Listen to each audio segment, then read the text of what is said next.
Cette randonnée numéro 20 a une particularité historique. Vous allez pouvoir découvrir les monuments en mémoire des fusillés de juin 44. À partir du monument aux morts des guerres 70-71, 14-18 et 39-45, vous prenez la direction de la rue du Stade. Vous pouvez découvrir le terrain de football sur la gauche. En poursuivant sur cette route, vous prenez vers la droite en direction de Mondart et après le Grand Mondart, vous vous dirigez sur la gauche sur la butte de Mondart.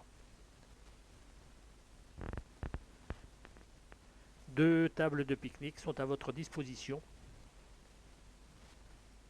Au sommet de la butte, vous découvrez la statue du Sacré-Cœur à 360 mètres d'altitude. Elle a été érigée en 1948 suite aux vœux faits par l'abbé Beuchet du fait que le bourg de Lignières a été épargné à la Libération. Une table d'orientation vous permet de découvrir le paysage. Vous repartez sur la droite en lisière de forêt par le chemin qui sépare l'Orne de la Mayenne, donc la Normandie des Pays de Loire. Vous poursuivez ce chemin et à une intersection, vous prenez sur la droite pour déboucher sur la route de Carouge. Vous traversez la route et prenez le chemin en face. Ce chemin est très creux et vous emmène à la Rouérie. Vous vous dirigez vers la droite et vous arrivez à Aillot. Vous prenez sur la gauche pour traverser la Noë-Bénière et la Touche.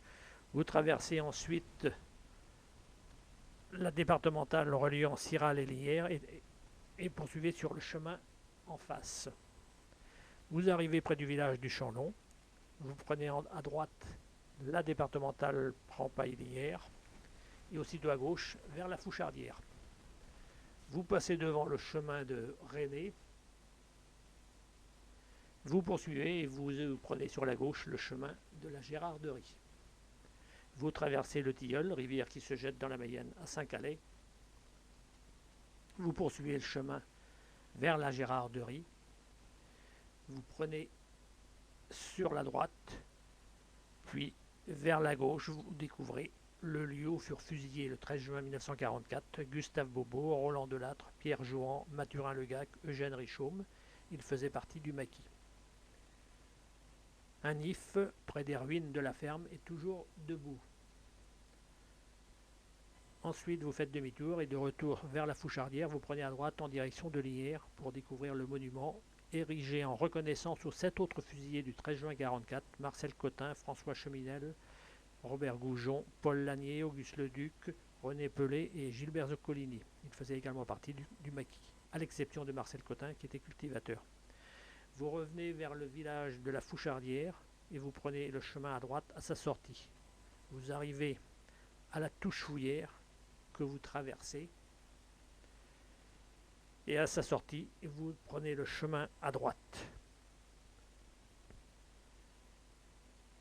Vous poursuivez et à une intersection, vous prenez sur la droite. Et vous arrivez de nouveau sur la route de la Fouchardière à Lignières. Vous prenez à gauche et après 1 kilomètre, vous êtes de retour au bourg de Lignières. Vous avez sur la gauche un bâtiment qui a été une école, une usine de confection et un musée des vieux outils. Et vous avez également sur la droite le terrain de tennis où sont disponibles également des tables de pique-nique. Vous revenez vers le centre-bourg sur la rue de la Libération et vous vous dirigez vers la chapelle où se trouvent également des tables de pique-nique.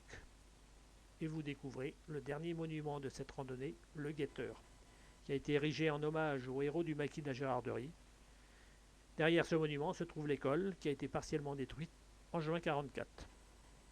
Si vous souhaitez plus d'informations sur cette période de juin 1944, je vous conseille le livre Printemps et été 1944 à Lignières, la Doucelle et Orgères-la-Roche d'André Robert et Christian Ferraud, qui est disponible à la boulangerie.